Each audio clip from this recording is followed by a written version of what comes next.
जी। राधे राधे महाराज जी, आपके चरणों में कोटि कोटि प्रणाम। महाराज जी, हम ब्राह्मण बालक हैं। हम पूजा अनुष्ठान इत्यादि कार्य विधि पूर्वक संपन्न करवाते हैं, लेकिन विवाह आदि महत्वपूर्ण कार्यों में जहां वेद मंत्रों का हवन पूजन होता है, वहां लोग शराब पीकर बैठ जाते हैं। हद तो तब हो जाती है जब दूल्हा भी शराब पीकर बैठता है, समझाने पर भी नहीं मानता। फिर हमें बहुत ग्लानि होती है, क्रोध आता है, अश्रद्धा होने लगती है। हम सभी ब्राह्मणों का समाधान कीजिए महाराज। हाँ, बहुत उत्तम प्रश्न है आपका समाज के मंगल के लिए, क्योंकि वैदिक मंत्रों के उच्चारण की एक मर्यादा है। आज वो मर्यादा दोनों तरफ से खंडित हो रही है। ना तो प्रवक्ता को कोई व्यसन करना चाहिए और ना श्रोता को, ना तो कर्मकांड कराने वाले ना कर्मकांड करने वाले, दोनों को उस समय व्यसन रहित होना चाहिए। माना कि कोई ऐसा है जो जैसे छोटे मोटे व्यसन ग्रस्त है, लेकिन उस समय तो पावन अवस्था में हो, वैसे तो चाहिए सबको व्यसन रहित होना चाहिए। मानव जीवन व्यसन की अधीनता के लिए नहीं मिला है, पर जब दैत्य लोग भी अनुष्ठान करते थे तो व्यसन रहित होकर ही करते थे। फिर यहाँ तो मानव जीवन है, तो क्या हो गया कि अर्थ की प्रधानता से हम वैदिक महिमा को भूलते चले जा रहे हैं। प्रधानता अर्थ की हो गई है कि वो आपको 51,000 रुपया देगा, जहां चाहे बुला सकता है, जहां चाहे वो करवा सकता है। इससे हमारे वैदिक गरिमा क्षीण होती है और वो प्रायः हो रही है। आप अपने ब्राह्मणत्व और वैदिक सिद्धांत की रक्षा के लिए जब प्रश्न किए हैं, तो ऐसी जगह से अपनी पोथी उठाए और चल देना चाहिए। हम पैसे में बिकने वाले नहीं, हम वेदों को बेचने वाले नहीं हैं। हाँ, हम वैदिक अनुष्ठान कराते हैं, इसके बाद आप कुछ भेंट रख देते हैं, उससे परिवार का पोषण होता है, वो ठीक है। अगर ये पवित्रता नहीं है तो हम वैदिक मंत्रों का उच्चारण नहीं करेंगे। पर ऐसा यदि आप करने लगे तो आपकी पांडित्य, जो पंडिताई है, वो बहुत ही कमजोर हो गई। ऐसा पर अर्थ का प्रवाह जो अंदर हमारे बैठा हुआ है, वही आज हम आप समाज को तो देख ही रहे हैं। अर्थ पे बिकना ये वैदिक सिद्धांत नहीं है। आप देख लीजिए, क्या ऐसा नहीं, सामाजिक कारण होता है जी, है? पड़ोस का कारण होता है। नहीं, आर्थिक, हमें एक बात इसमें पहले हम आपको शुद्ध करने की बात कह रहे हैं कि हमारे जितने वैदिक सिद्धांत के ब्राह्मणत्व को धारण करके अनुष्ठान कराने वाले हैं, अर्थ की प्रधानता को पहले छोड़ें तो सामने वाले जजमान को सुधरना होगा। इसलिए सुधरना होगा कि अगर आपको उन पंडित जी को बुलाना है तो नशा नहीं करना है। आप ऐसे व्यसन से युक्त हो गए, वो नहीं आएंगे। जो शुद्ध मंत्रों के ज्ञाता है वो उपस्थित होकर के मंत्रानुष्ठान ऐसी जगह नहीं कर सकते कि सामने वाला शराब पिए बैठा है या उस एरिया में कोई मदिरापान किए हुए बैठा है और हम वहां वैदिक मंत्रों का उच्चारण कर रहे हैं। जो बिल्कुल अनाधिकारी सामने बैठा हुआ है, वो होम क्या आचमन करने योग्य नहीं, जो मदिरा पी करके सामने बैठा हुआ है। अब उसे हम कैसे करवाएं? तो इतना बड़ा निष्ठ हो जाने से अर्थ की भावना का त्याग करना होगा पहले। कर्मकांडी उस महान भगवत मार्ग के विद्वान को, उसको पहले अर्थ की भावना का त्याग करना होगा। नहीं, आपको विवश होकर परिवार चलाने के लिए ऐसों का ब्याह कराना पड़ेगा। फिर इस प्रश्न का कोई महत्व नहीं रहेगा। अर्थ की प्रधानता में वो कहीं भी कोई बैठा ले, और जब अर्थ की प्रधानता नहीं तो आपकी शर्त होगी कि अगर हम ब्याह कराने गए, दूल्हा या उस समय उस मंडप के नीचे विराजमान कोई शराब पिए होगा तो हम उठ के चल देंगे, हम ब्याह नहीं कराएंगे, हम वैदिक मंत्रों का उच्चारण नहीं करेंगे। पर इतनी क्षमता अर्थ त्यागी के अंदर ही आएगी। करते हैं जी, बात भी करते हैं, कोई शराब पिया हुआ नहीं आना चाहिए जी तो कहते हैं नहीं आएंगे पंडित जी। जी, तो हम जाएंगे जब देखेंगे कि ऐसा माहौल है तो उठ के चल देंगे। बीच में कोई अचानक आ जाता है कि यार हम नहीं, हम अचानक वालों की बात नहीं करते, हम केवल बात करते हैं जजमान और उसके परिवार की। अगर वो मंडप के नीचे बैठ रहा, ऐसा नहीं कि व्यवस्था ना हो। ये जवाई थे, बटाऊ थे, तो ये से नहीं, इस पे हमें अर्थ लोलुपता पर अगर हम शासन करेंगे तो सबको सुधरना होगा। आज देखो कितना दयनीय प्रश्न है कि ब्याह जैसे पाणिक ग्रहण संस्कार जैसे पवित्र स्थल पर मदिरापान के यदि दूल्हा ही बैठा है तो वो आचार्य कैसे उसका संकल्प करवाए, कैसे? और अगर वो ऐसा है कि हमारा वैदिक मंत्र पवित्र जगह में उच्चारण नहीं होगा और उठा और चल दिया, तो ऐसों को बहुत कम पूछे जाएंगे। कलयुग है। ऐसे की बहुत कम धर्म से आप चलोगे ना 10 मिनट में निपटाओ, यही होता है जी। ना वैदिक मंत्र कोई निपटाने नहीं देते हैं जी। है? वो भी नहीं देते हैं, हाँ ऐसे ही हाथ जोड़ देते हैं, पंडित जी ठीक है जी।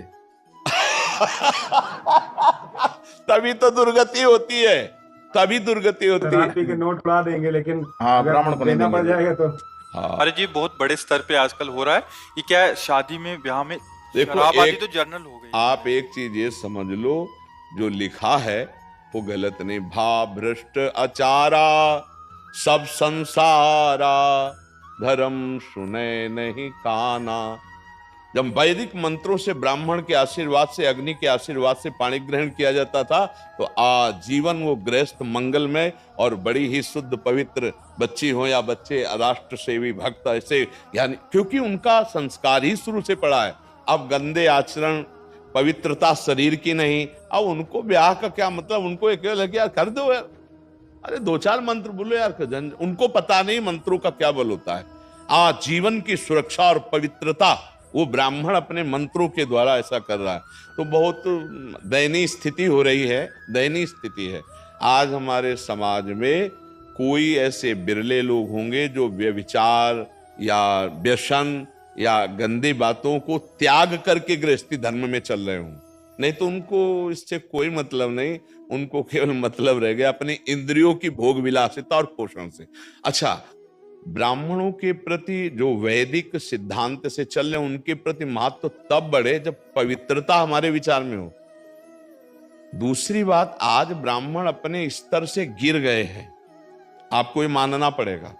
एक की गलती से शास्त्रों ब्राह्मणों की तरफ दृष्टि होती कि बुलाओ तुम्हारे घर बैठ के करेंगे, वो सोफा में बैठे, पंडित जी नीचे बैठे हैं। करते भी है महाराज जी। वो आए, हाँ, करते भी है महाराज जी। ये आज हम अपने धर्म, त्रिकाल संध्या और वैदिक मंत्रों का अनुष्ठान और धन की वृत्ति का त्याग, कोई पूछेगा ही नहीं आपको, कोई नहीं पूछे, लेकिन वो पूछेगा और वो आपको मंगल प्रदान करेगा। अच्छा, उससे किसी को मतलब नहीं रह गया। आपको हम सच्ची बताएं, कुछ ऐसे ब्राह्मण हैं जो आप जैसे धर्म के विषय में सोच रहे हैं, नहीं तो आज केवल ब्राह्मणत्व का, पांडित्य का प्रयोग अर्थ प्रधानता रह गई है, अर्थ प्रधानता रह गई। वो कौन है, कैसा, इससे कोई मतलब नहीं। गाड़ी में बैठो और वहां चलो, थोड़ी देर पर मंत्र बोलो, तुम अपना काम देखो, हमारा काम हो गया, बस। आज यज्ञोपवीत का मान है, ब्राह्मण बालकों से हम पूछ रहे हैं, यज्ञोपवीत का मान है? कई वर्ष में यज्ञोपवीत होता है? केवल ब्याह के समय एक संस्कार मात्र हो जाता, उतार के खूंटी में टांग दिए, क्या ब्राह्मणत्व रह गया? अगर त्रिकाल संध्या करने वाला और ठीक समय पर यज्ञोपवीत हुआ है और आज भी ऐसे यज्ञोपवीत लेकर साफ दे दे, तुरंत लागू ना हो जाए तो हमें बताओ, लेकिन है कहां? ये सब समस्याएं दोनों पक्ष से हो रही हैं। अगर हम धर्म के स्तंभ हैं, ब्राह्मणत्व वैदिक सिद्धांत ये धर्म का स्तंभ है, सनातन धर्म का स्तंभ है। अब स्तंभ अगर लड़खड़ा जाए, देखो अगर 5 संत अपवित्र आचरण कर दिए तो 5 लाख संतों को गालियां मिल गई। अगर हमारा ब्राह्मणत्व सही है, वैदिक सिद्धांत सही है, हम वेद बेचने वाले नहीं हैं, हम वेद के द्वारा जगत मंगल करने वाले हैं, तो आपको कोई पूछने वाला नहीं, कोई बिरला एक आध पूछ ले। तो अब आप अपने स्वरूप से इसीलिए गिरेंगे अगर अर्थ की प्रधानता रही, भैया अब जैसा चल रहा है वैसा चल रहा है, हम भी गए, खाया पिया और जो बोला 2-4 पंडित जल्दी, हाँ कितने मिनट में कर दें? बोले 20 मिनट में कर दो, 20 मिनट में हो जाएगा। अब आपने तो भेंट ले ली और कर्मकांड पूरा नहीं किया तो वो भेंट आपको भी नुकसान करेगी, और उसने कर्मकांड कराया नहीं तो उसका कोई लाभ मिला नहीं उसको, तो दोनों तरफ से हानि हो रही है। अब इसको संभालने के लिए बहुत कठिनता हो गई।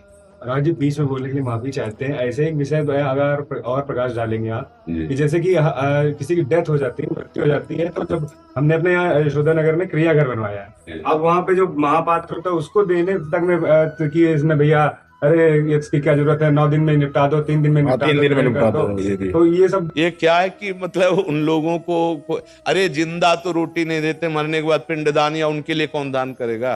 आज के समाज का स्वरूप आप देख रहे हैं, बूढ़े माता पिता को जवान बेटा संपत्ति पैर छू के लिखवा के घर के बाहर कर दिया। आपकी बात मानते हैं, अगर आप थोड़ा सा प्रकाश डालेंगे तो जरूर। नहीं, हम तो प्रकाश डालने के लिए क्या हम कह सकते हैं, हम तो सबसे पहले सबसे प्रार्थना करते हैं कि व्यसन छोड़ो, व्यभिचार छोड़ो, मांस खाना छोड़ो, तो आपकी बुद्धि शुद्ध होगी, तो आप अपने कर्तव्य का पालन कर पाएंगे। आज कर्तव्य के से विहीन प्रायः लोग हो रहे हैं ना। ये तो बहुत बड़ी पारलौकिक उन्नति के लिए होता है। जैसे आदमी पधारा ना, तो 10 दिन जो नियम लिए जाते हैं, उसमें जो ब्राह्मण आदि की पूजा करके उनको दान दक्षिणा, उससे उस जीव की उन्नति होती। लेकिन देह में रहते हुए उससे प्यार नहीं किया तो मरने के बाद कौन प्यार। आप ऐसी घटनाएं देखिए कि पिता का शरीर या माता का शरीर मरा पड़ा है और बच्चे आपस में युद्ध कर रहे हैं उसके संपत्ति के लिए, उसके संस्कार की तरफ नहीं देख रहे। आप देखो ना, घटना संसार में देखो। तो ऐसे अब बुद्धिहीन लोग होते चले जा रहे हैं, धर्म विहीन होते चले जा रहे हैं, इसको खिलवाड़ माना जाता है। जैसे युवा आपकी बात बहुत मानते हैं, हमें आप, आपका धन्यवाद है कि हम लोगों को सही दिशा दिखा देते हैं, इसलिए हम हमेशा कहते हैं कि आप कुछ बता दें। आज का युवा महाराज बदल रहा है आपकी वजह से। 100 नहीं, हम उन सबको प्रणाम करते हैं जो अपने जीवन को बदल रहे हैं। कि जैसे माँ बच्चे से कहती है ना, दूध पी लो, और दूध पी लेता है तो माँ का हृदय शीतल होता है। यद्यपि बच्चा ही स्वस्थ होता है, पर माँ का हृदय शीतल होता है। तो हमारी साधु वेश धारण करना, हमारा बोलना, आप लोगों ने जीवन सार्थक कर दिया हमारा। कि आपका अगर जीवन धन्य हो रहा है तो हमारा जीवन धन्य हो रहा है, क्योंकि हम जो बोल रहे हैं वो आप हमें सहयोग कर रहे हैं। पीढ़ी पे भगवान की कृपा है कि आप हैं। नहीं, हम में भगवान की कृपा मना रहे हैं कि ऐसे कलयुग में आप हमारी बात सुन रहे हैं, आप हमारी बात मान रहे, सच्ची मानिए। नहीं, संतों के प्रति जो श्रद्धा का नाश हुआ उसको संभालना बड़ा कठिन था। आप समझ लीजिए, जो सीरियल बने हैं, जो घटनाएं घटी है, कि हमारे पूरे भारत के संतों के प्रति श्रद्धा एकदम ऐसे मिटती चली गई थी। पता नहीं कौन सा ठाकुर जी का प्रताप उदय हुआ है कि आप सब पुनः संत पर श्रद्धा करने लगे।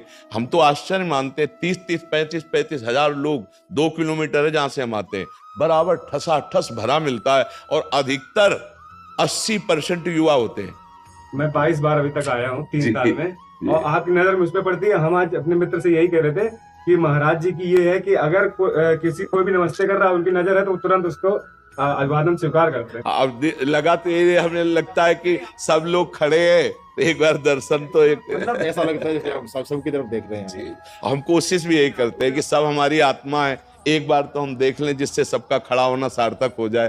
वो आंसू आ जाते हैं कि आप बस खूब मंगल में भगवान का नाम ले। और पर हम ये कह रहे हैं ना कि वैदिक सिद्धांतों को धीरे धीरे नहीं माना जाएगा। महाराज जी, इसमें हमारा एक वो है महाराज जी, जैसे एक पक्ष तो आपने, क्योंकि ये ब्राह्मणों की तरफ से हो गया महाराज जी, जैसे जो संसार में भूले भटके हैं, जिनको वैदिक मंत्रों और विवाह संबंधन जो इतना पवित्र है उसका एक पता नहीं। देखो भाई, हमारी छोटी सी बात समझो, पता की बात नहीं है, आदर नहीं होगा। क्यों?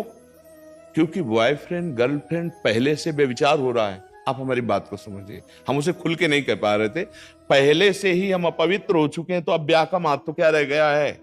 ब्याह का महत्व तो तब होता है जब कन्या पवित्र और वर पवित्र और मंत्रों के द्वारा, तो उसको ब्याह की उमंग होती है। पहले ही वो तो भोग चुका है, वो तो पहले ही उनको ब्याह को कोई उमंग है। ब्याह की उमंग और तरंग और पवित्रता और कल्याण की आजीवन हम दोनों एक बंधन में बंधकर, प्रेम बंधन में बंधकर गृहस्थी चलाएं, ये उनके लिए जो पवित्र है। व्यभिचारी कहीं ऐसा सोचता है क्या? तो आज व्यभिचार खुला हो रहा है, आपको समझ में नहीं आ रहा कि 1 महीने बॉयफ्रेंड ये ब्रेकअप, दूसरे महीने गर्लफ्रेंड वो ब्रेकअप। ये क्या है? इसको हम क्या कहेंगे? इसको अगर हम अपनी भाषा में बोले तो क्या कहेंगे? आप विचार करके देखिए। वो बोलेंगे तो बुरा लगेगा ना। अब उसका पाणी ग्रहण होगा, उसको कोई आनंद होगा, कोई उत्साह होगा, उसका कोई पति में रति होगी या पत्नी में रति होगी, तो उसको वैदिक मंत्र में कैसे रति हो सकती है? पाणी ग्रहण संस्कार में कैसे रति हो सकती है? वो तो पहले ही सब गंदा हो चुका है उसका हृदय। तो ऐसे लोग नहीं, मतलब अब प्रायः अधिक बढ़ रहे हैं। ये कहो आपको बुला लिया जाता है, ये सौभाग्य समझो। कुछ दिनों बाद मतलब ये भी आपकी जरूरत नहीं पड़ेगी, वो आपस में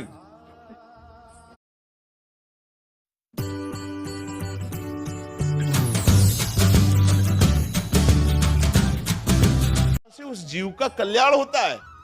अरे वो जिंदा नहीं खवाया तो मरे के बाद काहे को उसके पिंडदान करेगा? आप सोचो भला, जिंदा भोजन ले दिया, धक्का मार के बाहर कर दिया बूढ़ी माँ को, बूढ़े पिता को, वो मरने पर वो दुष्ट क्या पिंडदान करेगा उसके लिए। तो आज हमारे समाज में दुष्टता फैल रही है। पढ़ाई बहुत जोर की हो रही है, विद्या विनयम ददाति, लेकिन विनय नष्ट हो रहा है। नए नए लड़के ग्रसित हो रहे हैं वासना से। अरे उस समय उनका संयम चाहिए, वो व्यसन से ग्रसित हो रहे। ए भाई, अगर कोई करवा लेता है तो धन्य भाग समझो, नहीं आगे ऐसा समय आएगा कि कोई मतलब नहीं, ना पंडित जी की मतलब, ना वैदिक मंत्रों की मतलब, ना भगवान से मतलब है। हमने गांव की बात देखी, ब्याह होकर के ब्राह्मण के चरण पूजन करके, और जब भले वो ब्राह्मण का ही घर का हो, लेकिन आचार्य पूजन करके जब पूरा ब्याह संपन्न होता तो दोनों वर वधू चरणों में ब्राह्मण के आशीर्वाद लेते, जो भेंट होता देता। इसके बाद आते पूरे गांव के मंदिरों की पूजा होती थी ना, तब कहीं वर वधू का मिलन होता था। तो उनके परिवार कैसे चलते थे। आजीवन कभी हमने तलाक शब्द गांव में नहीं सुना। और यहाँ क्यों? क्योंकि उनको पाणी ग्रहण से मतलब ही नहीं, उनका महत्व ही नहीं है। घर घर क्लेश हो रहा है। घर घर, इसका कारण यही है भैया, ये वैदिक मंत्र ऐसे नहीं है, ये मंगल करने वाले हैं।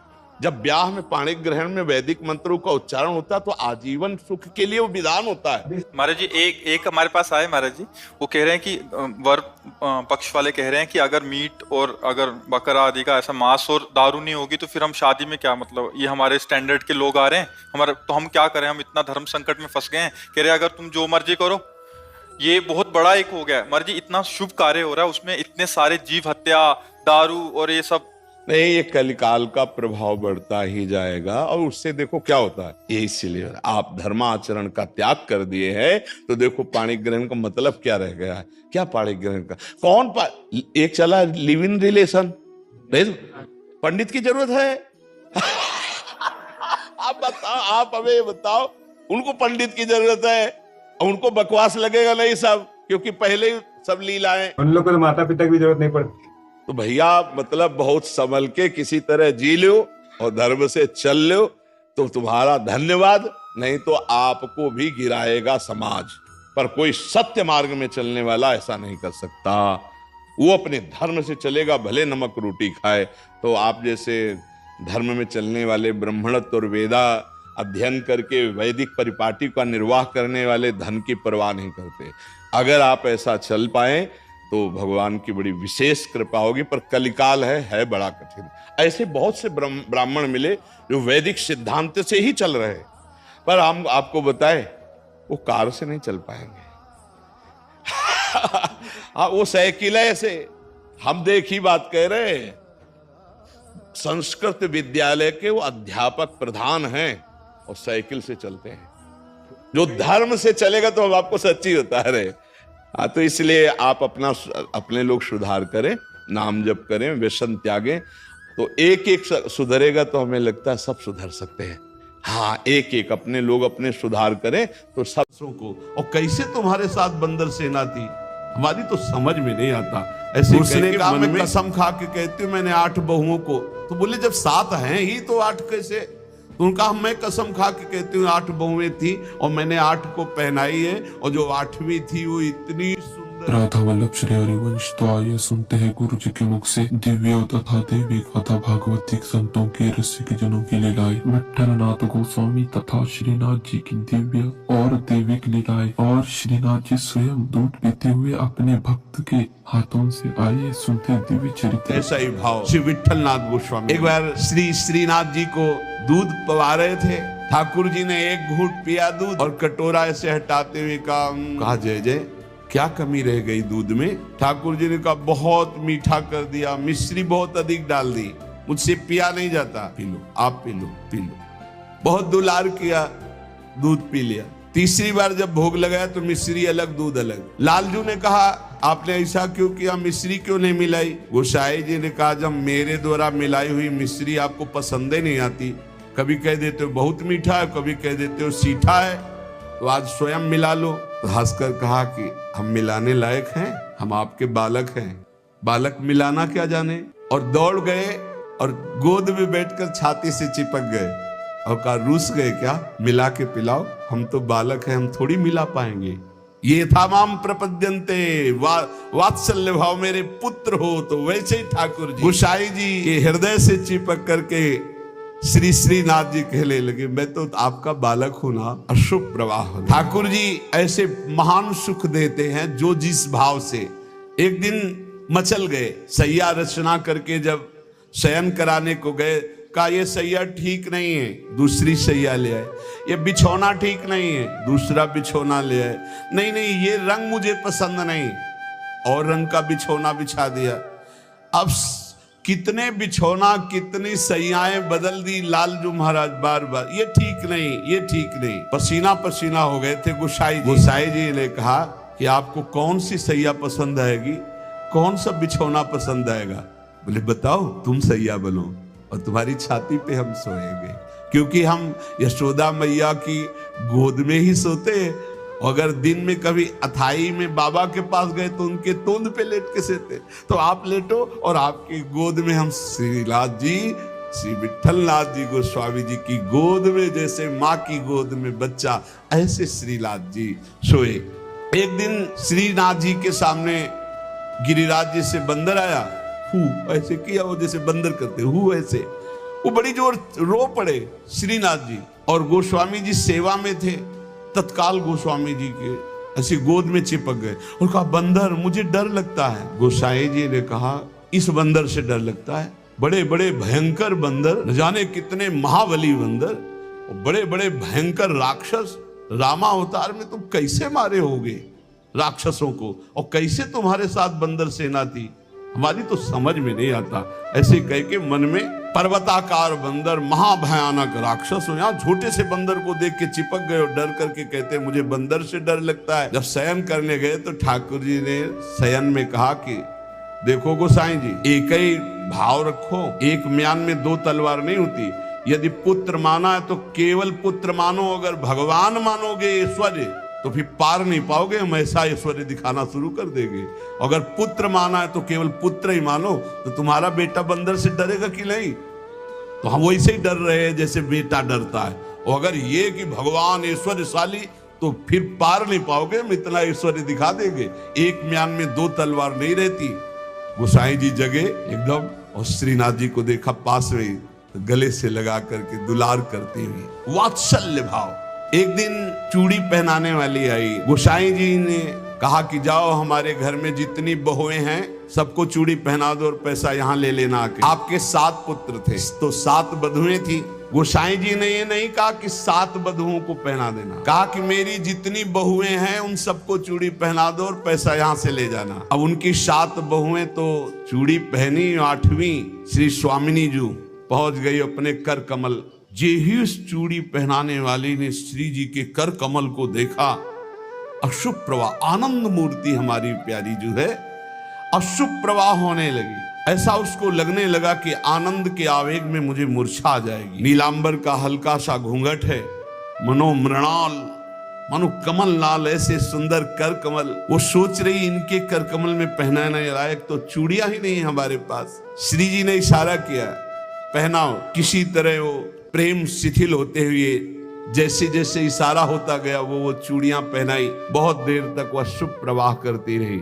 इसके बाद गोस्वामी जी के पास उसको ले जाया गया। गोस्वामी जी ने 7 बहुओं की चूड़ी के कितने पैसे होते? तो उसने कहा 7 नहीं 8। गोसाई जी ने कहा 7 बहुएं तो तू 8 की बात कैसे कह रही? तो उसने कहा मैं कसम खा के कहती हूँ मैंने 8 बहुओं को। तो बोले जब 7 हैं ही तो 8 कैसे?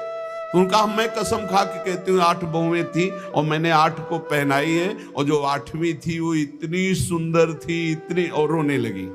गोसाई जी ने कहा कि ऐसा कैसे हो सकता है, चलो इससे झंझट हटे। 8 बहुओं की चूड़ी पहनाने के पैसे दे दिए। जब रात्रि में शयन किया तो श्री जी ने गोसाई जी से कहा कि उस चूड़ी वाली से क्यों झगड़ रहे थे? क्या आप प्रीतम लालजू को आप अपना पुत्र नहीं मानते? हाँ पुत्र तो है ही, वो हमारे मानने की क्या बात है? तो मैं कौन हूँ? पुत्र बधू हुई कि नहीं? अगर आप कहते 7 बहुओं को पहना दो तो मैं कदापि नहीं जाती। आपने कहा मेरी सब बहुओं को पहना दो, तो 8वीं मैं हूँ, मैंने ही धारण। श्री जी के वचनों को सुनकर गोसाई जी तत्काल उठे और बैठे बैठे रात भर रोते रहे कि लाडली जू कितनी कृपालु, कितना भाव स्वीकार करने वाली है। यहां एक बात ध्यान रखनी है कि गुरु प्रदत्त भाव के अनुसार, संबंध के अनुसार जब सेवा की जाती है तो बहुत जल्दी वो सेवा सिद्ध हो जाती है, आराध्य देव बात करने लगते हैं। भक्त की हर बात को प्रभु सुन रहे हैं। गोसाई जी ने कहा जाओ सब बहुओं को चूड़ी पहना दो, सुन रही ना श्री जी, इसीलिए चूड़ी पहनने गई। हमारा भाव दृढ़ होना चाहिए, भाव में कमी नहीं होनी चाहिए। जैसा हम भाव गुरु प्रदत्त करेंगे वैसा ही इष्ट देव अनुभव कराएंगे। जाकी रही भावना जैसी, प्रभु मूरत देखी तीन तैसी। एक अयोध्या में उमापति नाम के महापुरुष निवास करते थे। ये बहुत शास्त्रों के ज्ञाता और भजनानंदी महापुरुष थे। तो इनको अपने में भाव आता था कि मैं गुरु हूं राम लक्ष्मण भरत शत्रुघ्न का, ये मेरे पुत्र और शिष्य के समान है। तो ये जब मंदिर में जाते कनक भवन में, तो कनक बिहारी राम जी को ये माला खरीदते हो, पहन के जाते और अपना पहना हुआ माला देते कि राम जी को और लक्ष्मण जी को पहना दो, और सीता जी के लिए कहते कि आधा दरवाजा मोड़ दो, पर्दा कर दो, बहू है हमारी। ये रोज ऐसा करते। पुजारी वैसा ही कहते, जैसा ही कहते, क्योंकि महापुरुष थे उमापति जी। पर वैष्णव जन, संत जनों को अच्छा नहीं लगा कि भगवान को अपनी पहनी माला पहनाते हैं। सब वैष्णव जन खिलाफ हो गए और कहा ऐसा नहीं हो सकता, भगवान केवल तुम्हारे नहीं कि तुम आकर अपनी प्रसादी माला भगवान को पहनाते हो। तो उन्होंने कहा यदि आप लोग ऐसा कहते हो तो हमारी बात सुन लीजिए। गुरु के सामने शिष्य कभी अमनिया माला पहन ही नहीं सकता, वही हमारे शिष्य हैं। बोले हम तुम्हारी इन बातों को नहीं मानते भावुकता की, लेकिन कल से आप ठाकुर जी को अपनी प्रसादी माला नहीं पहनाएंगे। वो अमनिया माला लेके आए 10 और कहा लो पहनाओ। तो जो राम जी के गले में जानते टूट के गिर जाती है, लक्ष्मण जी के गले में डालते टूट के गिर जाती। 10 माला पहना दी, वो सब टूट के गिर गए। सब संत और वैष्णव खड़े देख, बोले देखा ये भला अमनिया पहन सकते हैं जब मैं इनका गुरु हूं। वशिष्ठ भाव से वो रहते। फिर उन्होंने माला मंगवाई और सामने माला पहनी और जे ही दी कि लो पहनाओ, वो माला टूटी रही, वो माला धारण हो गई। पंडित जी ने सब संतों से प्रार्थना की कि ठाकुर जी को जिस भाव से भजा जाता है ठाकुर जी वैसा ही व्यवहार करते हैं। आप अपने स्वामी के रूप में देखते हैं, लेकिन ये हमारे शिष्य हैं, हमारे पुत्र के समान हैं। क्योंकि मैं वशिष्ठ भाव से रहता हूं, इसलिए प्रभु मेरे भाव का पोषण कर रहे हैं, आप लोग अन्यथा ना समझिए। और जब ये मंदिर जाते तो पुजारी से कह देते कि जानकी जी की तरफ का दरवाजा थोड़ा सा जैसे बहु ओट में होती है ऐसे करो, कर देते। भावानुसार पुजारी जी जे ही देखते कि उमापति पंडित दर्शन करने आ रहे तो जानकी जी की तरफ दरवाजा कर देते या पर्दा कर देते। पुजारी जी विशेष सावधानी पूर्वक ऐसा करते। ये भी भक्तों को अच्छा नहीं लगा कि तुम ही अकेले थोड़ी दर्शन करते हो कि जानकी जी का, वो हमारी माता है, हमारे सर्वस्व हैं, आप ऐसा। तो एक दिन पर्दा नहीं किया। तो जे ही उमापति पंडित जी गए तो फटाक से आधा दरवाजा अपने आप बंद हो गया। सब आश्चर्यचकित, क्योंकि ऐसा कैसे। बस ये बात समझ लो, प्रभु भाव को बहुत पकड़ते हैं। भाव ही सबसे बड़ी वस्तु है। धड़ाक से दरवाजा बंद हो गया। पंडित जी ने पुजारी जी से कहा आप कभी चूक मत करना, जानकी जी हमारी बहू है, हमारे शिष्य की है, इसलिए वो कभी हमारे सामने ऐसे नहीं, पर्दा करके। तो पुजारी ने और संतों ने जान लिया कि महामहिम भाव को प्राप्त महापुरुष है। सबने क्षमा मांगी। गोसाई जी स्वयं पद रचना करने में कुशल और गा करके ठाकुर जी को पद सुनाने में कुशल। अष्टयाम सेवा पद्धति से श्री श्रीनाथ जी की सेवा करते और 8 परम प्रवीण कीर्तनकार नियुक्त किए। श्री सूरदास जी, श्री परमानंद दास जी, श्री कुंभन दास जी और श्री कृष्णदास जी। ये 4 महापुरुष श्रीमद वल्लभाचार्य जी महाप्रभु की कृपा पात्र थे। और श्री गोविंद दास जी, श्री चतुर्भुज दास जी, श्री छीत स्वामी जी और श्री नंद दास जी, ये 4 महापुरुष श्री विठलनाथ गोसाई जी की कृपा पात्र थे। ये 8 महापुरुष 8 पहर की प्रिया प्रीतम की जो लीलाएं हैं वो गा गा कर श्रीनाथ जी के सामने सेवा पद्धति के अनुसार सुनाते थे। एक बार की बात है, किसी विठलनाथ जी श्री ठाकुर जी को भोग लगा रहे थे। भोग में एक तिनका देखा, बहुत दुख हुआ कि मेरे सुकुमार लाडले ठाकुर और उनके भोग में इतनी असावधानी बनाने वाले तिनका बहुत सावधान रहना चाहिए ठाकुर जी का। जब भोग बनाए तो बोलचाल में भी सावधानी रखे, कहीं थूक की छिट्टी ना चली जाए मुख में, ऐसा होता है। तो अगर कभी बात करनी हो तो रसोई से ऐसे करके बात करे, वैसे तो बात कम ही करे, मौन धारण करके बनाए। क्योंकि अगर हम पद जोर जोर से गाएंगे या बात करेंगे तो हमारे मुख से थूक की छिट्टी ठाकुर जी के भोग सामग्री जो बन रही है उसमें गिरना हो सकता है। कितनी सावधानी महापुरुषों के चरित्र से हमें प्राप्त होती। तिनका को देख करके बहुत दुखी हुए और कहा कि आज हम हैं, तब हमारे ठाकुर जी के भोग में तिनका निकला और कल हमारा शरीर छूट जाएगा तो तुम लोग कैसे हमारे ठाकुर जी की सेवा करोगे। तो मैं आज ही संन्यास धारण करूंगा और विचरण करूंगा, जैसा मनावे वैसा करो। आप इतना कहे तो सब लोग बहुत दुखी हो गए। सबने अनुनय विनय की कि एक बार अपराध क्षमा कर दो, ठाकुर जी के भोग में कभी त्रुटि नहीं होगी। आपने कहा हम परिहास में कभी झूठ नहीं बोलते। हमने कहा सन्यास लेंगे तो अब सन्यास लेंगे, अब हम तुम्हारे बीच में नहीं रहेंगे। श्री ठाकुर जी श्रीनाथ जी से आज्ञा लेने गए। ठाकुर जी ने बहुत उदास होकर के कहा, गोसाई जी एक गेरुआ वस्त्र हमको भी मंगवा दो। बोले आपको क्यों जय जय, आपके पास तो बहुत सुंदर सुंदर पोशाक है। बोले हम आपके बिना नहीं रह सकते, अगर आप सन्यास लेंगे तो हम भी सन्यास लेके आपके साथ ही चलेंगे। देखो कैसा प्यार करते, जैसे माधोदास बाबा जगन्नाथ जी को प्यार करते तो जगन्नाथ जी से जाके आज्ञा ली, जय जय अब ब्रज 84 कोस आपकी लीला भूमि में जाना चाहता हूं, आदेश दे दो। बोले बाबा आपके बिना हम रह नहीं सकते। बोले नहीं जय जय, हमारे पास इतनी भोग सामग्री नहीं कि मैं रास्ते में आपको भोग लगाऊं, आपको नहीं ले जा पाऊंगा, पर हम जाएंगे ब्रज 84 कोस दर्शन करने आपकी लीला भूमि के। ठाकुर जी चुप हो गए, उनके आगे बस कहां। अब वो सुबह प्रातः कालीन चले। अब सुबह सुबह ही इतनी भूख लगे आई तो उन्होंने कहा आज तक कभी ऐसी भूख नहीं लगी। तो एक माई थी तो उससे कहा माई बहुत भूख लगी, कुछ मिल सकता है। तो बोले बाबा अभी बना देती हूं। तो कुछ समय में वो भोजन बना करके पवाने, और जब पवा रही थी माधवदास बाबा को तो रोते जा रही थी। तो बाबा की दृष्टि गई। बाबा ने कहा माई रो क्यों रही हो। बोले इतना सुंदर सुकुमार लाडला बालक तुम्हारे जैसे बाबा जी के साथ कैसे आ गया, इसकी मां कैसे रहती होगी। तो उन्होंने भागवतिक दृष्टि से देखा तो थाल में बैठे जगन्नाथ जी पा रहे थे। बोले इसीलिए भूख लग रही थी, हमें पता क्या कि तुम्हें भूख लग रही, तुम क्यों साथ। बोले बाबा मैं नहीं रह पाऊंगा आपके। ये जरा प्यार देखो ठाकुर जी का, कह रहे बाबा मैं नहीं रह पाऊंगा। ऐसे ही श्रीनाथ जी गोसाई जी से कह रहे कि एक गेरुआ वस्त्र हमको भी मंगा दो, अगर आप सन्यास लोगे तो हम भी सन्यास ले लेंगे। गोसाई जी आपके बिना हम नहीं रह सकते। गोसाई जी ने गले से लगा लिया। तो कहा गले से लगा लिया तो मेरी बात मानो, अब तुम्हें सन्यास नहीं लेना। बोले जैसी आपकी आज्ञा। बोले सेवा में त्रुटि अगर हो रही तो मुझे दुख नहीं तो तुम्हें दुख क्यों हो रहा है। तो बोले तुम्हें दुख हो या ना हो, आप मेरे पुत्र हो, मेरे को दुख होता है कि मेरे लालन के भोग में तिनका कैसे आ गया। भाव समझिए। श्री विठलनाथ गोसाई जी स्वयं सेवा में सावधानी पूर्वक, पर कभी कभी अगर त्रुटि हो जाए सेवा में तो बहुत ही असंतुष्ट हो। ये ध्यान रखने का विषय है कि हम केवल विग्रह की पूजा नहीं कर रहे, साक्षात श्यामा श्याम विराजमान है, साक्षात श्री जी विराजमान। हम जल पिवाएं तो उसी भाव से, भोग लगावें तो उसी भाव से, पोशाक पहरावें तो उसी भाव से। श्री गोस्वामी जी शयन करते थे गोकुल में आकर और नित्य प्रति श्री श्रीनाथ जी की सेवा में आते। यहाँ जतिपुरा गोवर्धन में श्रीनाथ जी विराजमान थे तो आप घोड़े पे चढ़ करके आते थे।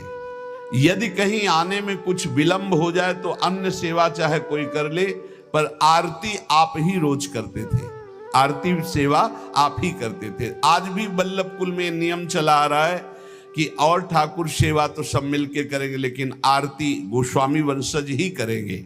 श्री ठाकुर जी की अक्षुण्ण सेवा गोस्वामी जी अपने बालक के समान मानकर करते। जो भगवन्निष्ठ सदाचारी पुरुष होते हैं तो उनका प्रभाव सबके ऊपर पड़ता है। उस समय भक्ति का वातावरण एक बन चुका था, जिसको देखो सब भगवान की भक्ति में निमग्न। जो श्री विठलनाथ जी थे ये श्रीमद वल्लभाचार्य जी के द्वितीय सुपुत्र है। आपका जन्म प्रादुर्भाव विक्रम 1572 में काशी के निकट चुनारगढ़ में हुआ। श्री आचार्य महाप्रभु वल्लभाचार्य जी ने प्रयाग में अड़ैल में आकर आपका जन्मोत्सव मनाया। बड़े शुभ संस्कार बचपन से ही। आचार्य महाप्रभु जी के निरीक्षण में आपने समस्त शास्त्रों का सम्यक अध्ययन किया और गृहस्थाश्रम में प्रविष्ट हुए। आपकी दो पत्नियां थी, रुक्मिणी जी और पद्मावती जी। श्रीमद वल्लभाचार्य महाप्रभु जी के गोलोक गमन के अनंतर उनके ज्येष्ठ पुत्र श्री गोपीनाथ जी, ये द्वितीय पुत्र से श्री विट्ठलनाथ जी, गोपीनाथ जी आचार्य गद्दी पर बैठे, परंतु थोड़े ही समय में वो गोलोकवासी हो गए। और गोपीनाथ जी के जो पुत्र थे श्री पुरुषोत्तम जी, वो अभी बाल्यावस्था को थे, तो विट्ठलनाथ जी को ही सारा कार्यभार संभालने को मिला आचार्य गद्दी का। ठाकुर जी की सेवा, ठाकुर जी का सब ऐश्वर्य श्री विट्ठलनाथ जी संभाले। श्री विट्ठलनाथ जी संभाले तो, पर कृष्णदास जी ये वल्लभाचार्य जी के शिष्य और ये संपूर्ण सेवा सामग्री के अधिकारी थे। यहां एक बहुत सूक्ष्म विषय निकल के आता है कि कभी गुरु और गुरु वंशज के प्रति थोड़ा भी हे भाव न कर ले, नहीं तो दुर्गति पक्की है, चाहे जितना बड़ा उपासक हो। कृष्णदास जी बहुत बड़े महापुरुष, पूरे श्रीनाथ जी की सेवा के अधिकारी हैं, अधिकारी पदवी नहीं की है। अब किसी सेवा पद्धति को लेकर कृष्णदास जी से श्री विट्ठलनाथ गोस्वामी जी ने, तो कृष्णदास जी असंतुष्ट हो गए। कभी ऐसा नहीं होना चाहिए। गुरु के समान ही गुरुवंशजों को समझना चाहिए।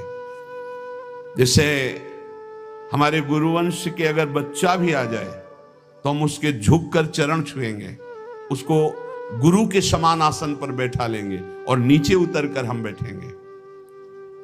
चैतन्य महाप्रभु ने ईश्वरपुरी जी के जब गांव में गए तो रज में लोट लोट के कह रहे थे, यहाँ के सब जीव जंतुओं की भी चरण रज हमारे लिए बंद नहीं, क्योंकि यहाँ हमारे गुरुदेव भगवान प्रकट हुए ईश्वरपुरी जी के गांव में।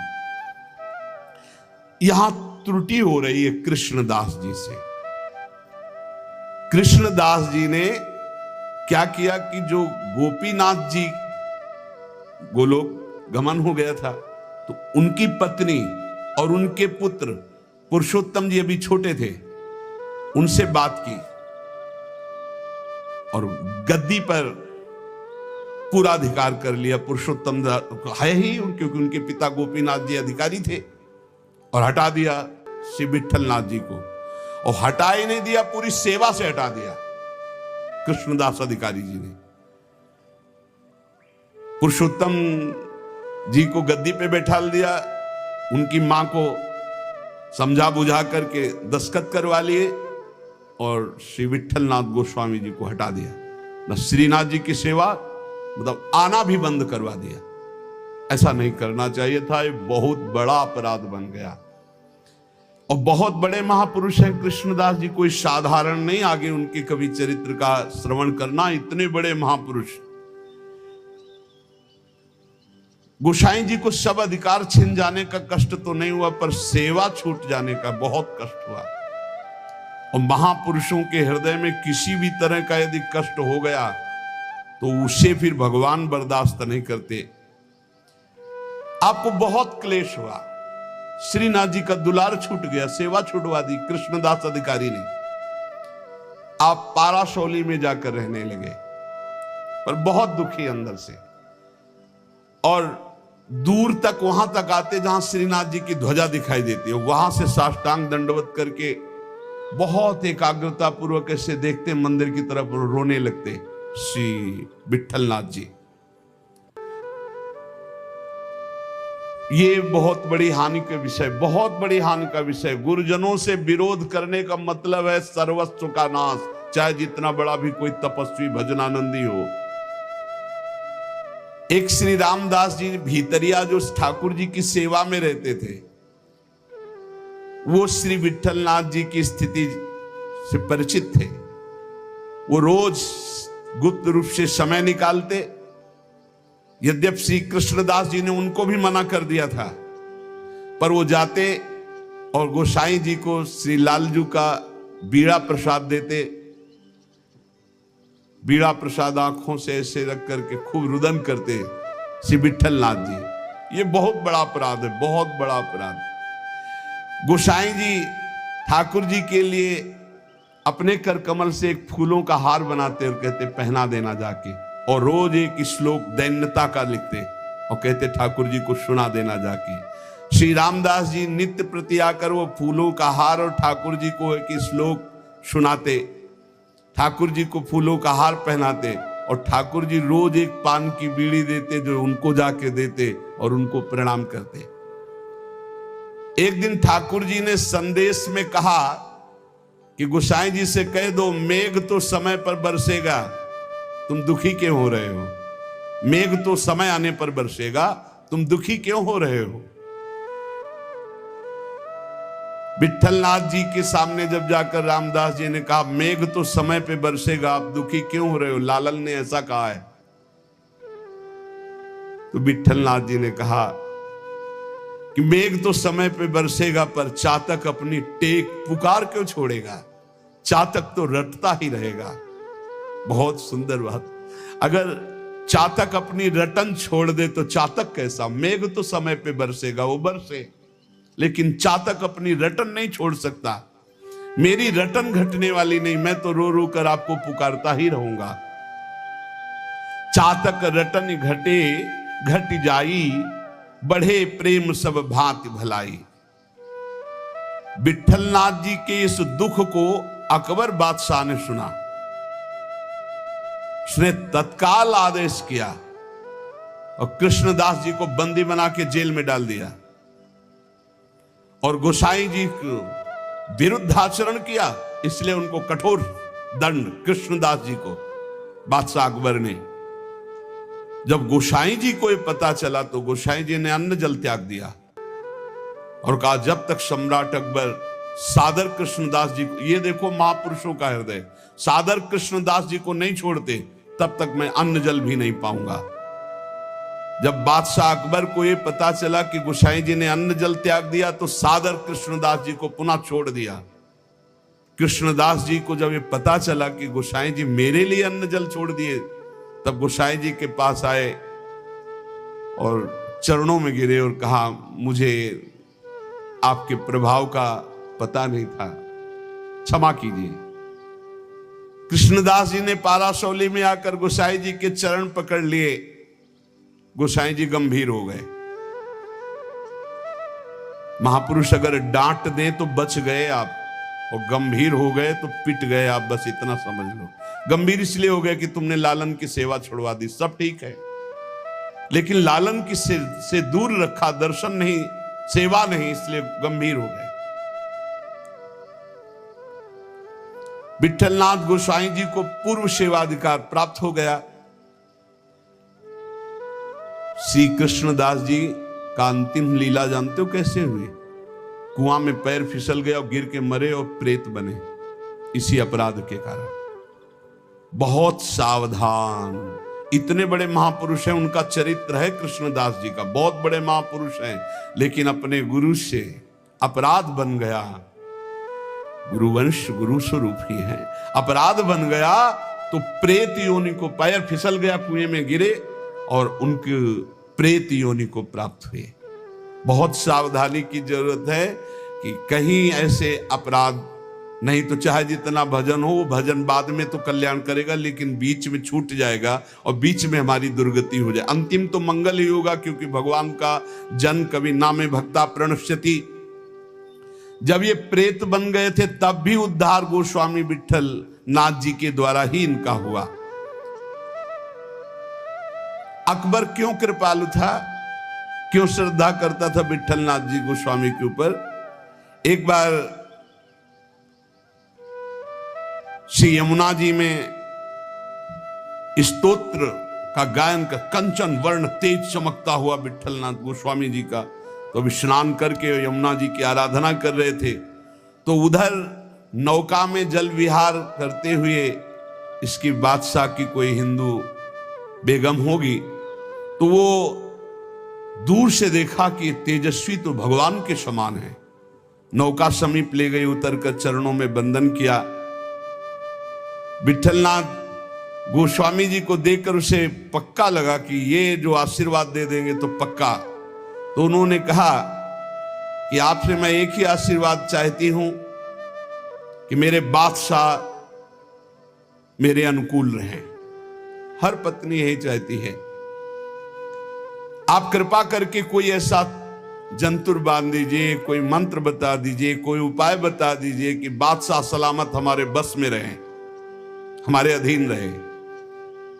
आपने मुस्कुरा दिया कि मैं एक जंतुर देता हूं, इससे बादशाह तुम्हारे अधीन रहेंगे। और दोहा लिख करके भुजा में बांध दिया। यंत्र मंत्र और तंत्र को भूल करो जन कोय, पति कहे सो कीजिए वो आप ही बस होए। ये दोहा लिख करके बांध दिया। दूर से गुप्तचर लगे रहते थे। गुप्तचर ने कहा कि विठलनाथ गोस्वामी जी ने कोई जादू टोना करके आपकी हिंदू बेगम की बाह में जंतुर बांध दिया है। तत्काल आया, जब वो महल तोड़ दिया जंतुर और उसे कहा खोला जाए, खुला गया। और जब ये दोहा पढ़ा कि यंत्र मंत्र और तंत्र को भूल करो जनि कोई उपाय मत करो, ये यंत्र तंत्र मंत्र जंतर वाला, पति की आज्ञा में रहो, इसी से पति अधीन हो जाएगा।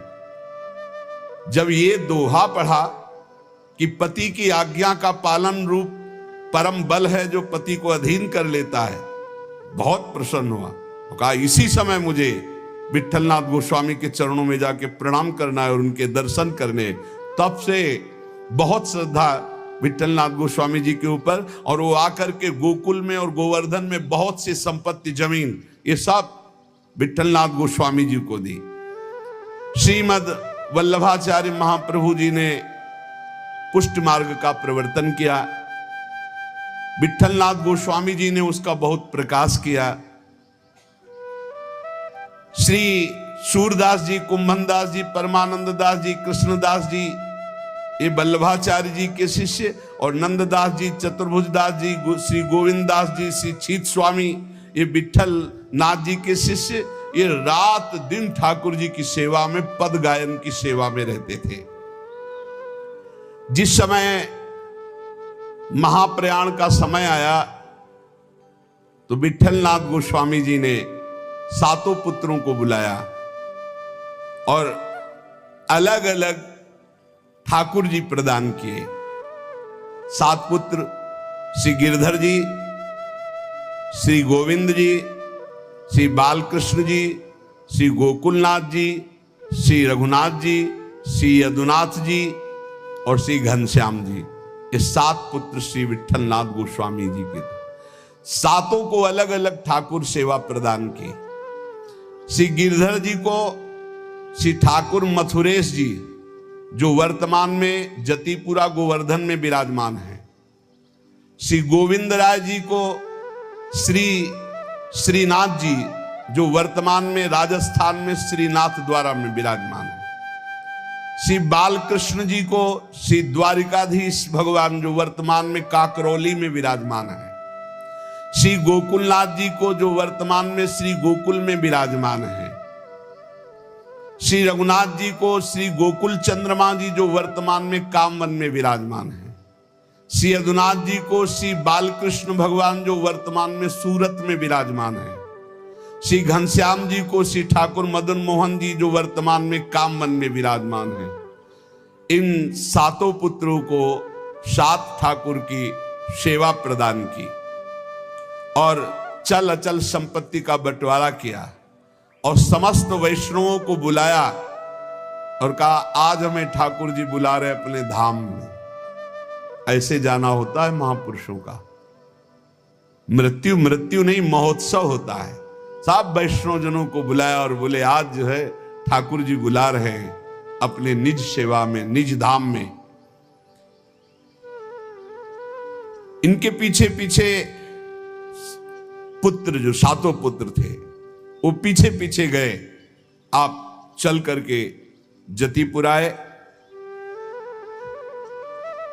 अपने निज कंठ की माला चतुर्थ पुत्र श्री गोकुलनाथ जी के गले में डाल दी और कहा सब वापस हो जाओ, अब मैं परम धाम जा रहा हूं। और गुफा में प्रवेश करने लगे तो सबसे बड़े पुत्र गिरधर जी ने आपका वस्त्र पकड़ लिया, तो केवल वस्त्र ही हाथ में रहा और आप अंतर्ध्यान हो गए, सदैव भगवान के धाम को गए श्री विठलनाथ गोस्वामी जी। फिर आकाशवाणी हुई कि मेरा जो वस्त्र तुमने पकड़ा इसी से मुझे अंतिम संस्कार जो होते हैं वो अंतिम उत्तर क्रिया इसी से संपन्न करो, और जैसा हमने आदेश दिया वैसा कहना। तो जिस समय गोस्वामी जी श्री लालजू को श्लोक भेजते थे, वो बाद में श्लोक संग्रहित कर करके लिखते थे, यद दैन्य त्वत्कृपा हेतुर न तदस्ति ममाण्वपि ताम कृपाम कुरु राधेश यया तद्दैन्यमाप्नुयाम। हे राधापति, जिस दैन्यता से आप कृपा करते हैं रिझते, वो दैन्यता तो मेरे में है नहीं, अणुमात्र भी नहीं है। अब तो आप अपनी तरफ से कृपा करें और मुझे वो दैन्यता प्रदान करें जिससे आप रिझते हैं। दूसरा श्लोक, सर्वसाधम शून्योहम सर्वसामर्थ्यवान भवान श्री गोकुल प्राणनाथ न त्याज्यो हम कदापि वही।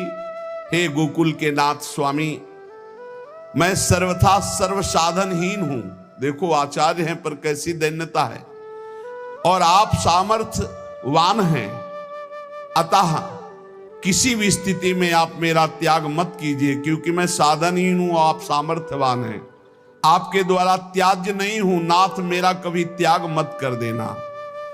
यदि तुष्टो शिरुष्टो वा त्वमेव शरणं मम मारणे धारणे वापि दीनानां न प्रभुर्गति।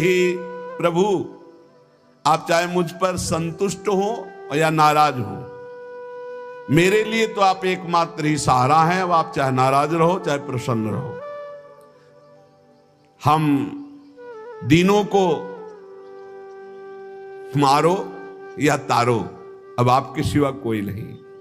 आपको हमारा भार वहन करना ही पड़ेगा नाथ, आपको हमारा पोषण करना ही पड़ेगा, जबरदस्ती आपको अंगीकार करना ही पड़ेगा, क्योंकि आपके सिवा हमारा कोई नहीं है।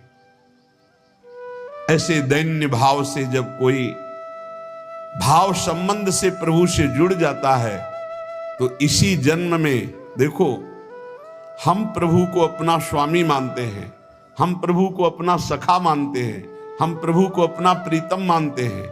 ये भाव तब तक साधन भाव माना जाएगा जब तक प्रभु आपका भाव स्वीकार नहीं कर लेते। निहाल तभी उपासक होता है जब वो आके कह देते, तू मेरी, जो भाव किया, तू मेरा सखा, तू मेरी दासी, तू मेरी सहचरी, जब वो स्वीकार कर लेते हैं तब मोहर लग गई, पक्का हो गया। एक ये सिद्धांत। और दूसरा, जब गुरु स्वीकार कर लेते हैं तो इष्ट की स्वीकृति अपने आप हो जाती है। इष्ट और गुरु में भेद नहीं होता, गुरु गोविंद ने भेद कराए। जब गुरुदेव स्वीकार कर दिए कि तू प्रियाजू का, तो गुरुदेव ने जो कह दिया वो प्रियाजू भी नहीं काट सकती है। इसलिए हमें अपने भाव संबंध में दृढ़ रहना चाहिए और भाव के द्वारा ही हमारा व्यवहार होना चाहिए। जैसा हमारा इष्ट से व्यवहार है ठीक वैसा ही भाव हमारा होना चाहिए, जैसा भाव है वैसा इष्ट से व्यवहार होना चाहिए। इसी जन्म में आपको उत्तर मिल जाएगा कि श्री जी ने आपको स्वीकार कर लिया है।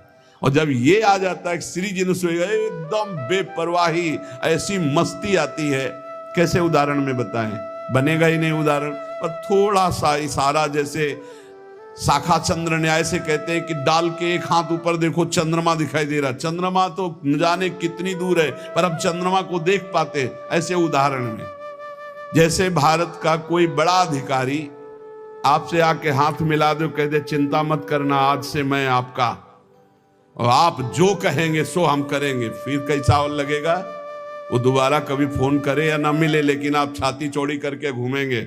ऐसे ही हम श्यामाजू के बल अभिमानी, वो तो नाशवान पद है और नाशवान शरीर है, और वो सर्वज्ञ नहीं है, वो अल्पज्ञ बहुत दूर रहता है, वो असीम नहीं है, वो अनंत नहीं है, सर्वत्र नहीं है, सर्वज्ञ नहीं है, लेकिन प्रियालाल असीम है, अनंत है, सर्वज्ञ है, सर्वत्र है। और गुरु ने संबंध करवा दिया, उनकी शरणागत करा दिया, और जिस समय शरणागति आपके हृदय में पुष्ट हो जाएगी तो हम श्री श्यामाजू के बल अभिमानी टेढ़े रहे मोहन रसिया सो बोले अटपटवानी। बड़ा अद्भुत आनंद इस ठसक में रहता है कि हमारी श्यामाजू, हमारी प्यारी जू, हमारी लाड़ी। राधा वल्लभ श्री हरिवंश अगर आप अंत तक देख रहे हो तो धन्यवाद। जितने भी लोग देख रहे हो लाइक शेयर सब्सक्राइब जरूर कीजिए। हम ऐसे ही महासंतों के चरित्र लाते रहेंगे। विट्ठलनाथ गोस्वामी जी का दिव्य और दैविक भागवतिक चरित्र पसंद आया होगा तो जरूर कमेंट में राधे राधे लिखिए। आप सभी लोगों को राधे राधे।